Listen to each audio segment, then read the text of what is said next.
My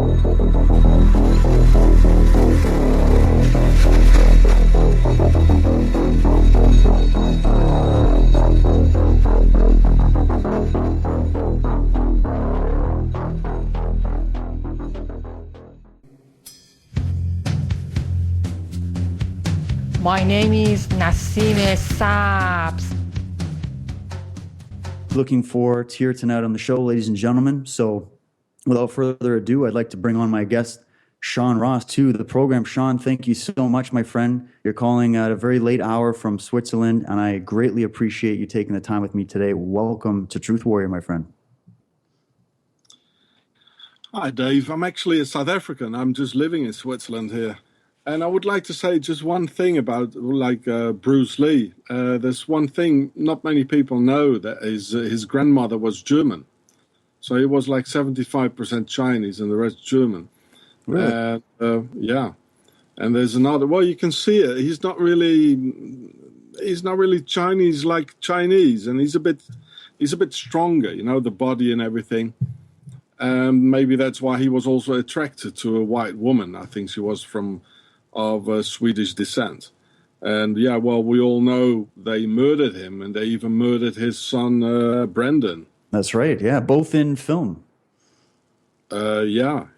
Brendan, they put these. They said, well, we put blanks in the pistol, blanks, and they put real bullet in it, and well, they shot him. It was like that, wasn't it? Yep, exactly. Yeah, and you know, about the philosophy of being a warrior. I wrote a text and I made a video about it. It's called Warrior versus VS Soldier. I mean, like a warrior, you know, a warrior protects women and children. You know, a soldier kills them if he gets the order to.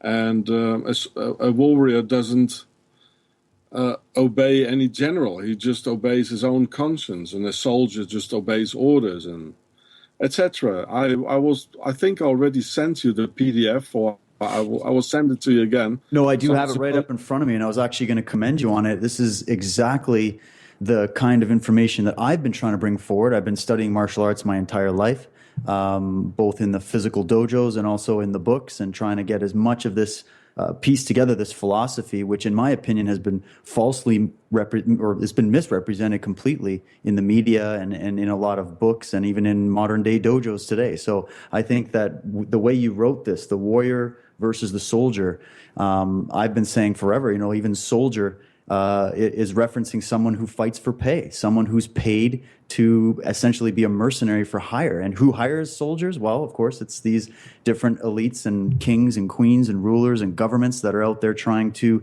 go out and take over land, area, and people. So whereas the warrior, as you said, and it's brilliantly put in this PDF, is someone that does follow their own conscience. They stand for a moral principle. They stand up for their communities, for their families, for what's right. And I know it sounds cliche, but that's truly what we all really need to be doing today, right? Yeah. So maybe I don't know if it's possible. So if anybody wants to have the PDF, maybe you can send it to them, or otherwise I can do it as well if you put my email on it. And in Europe, actually, those soldiers. Well, the word soldier is actually coming from the word salt, sel, in French, because salt was more expensive than gold, like in the Middle.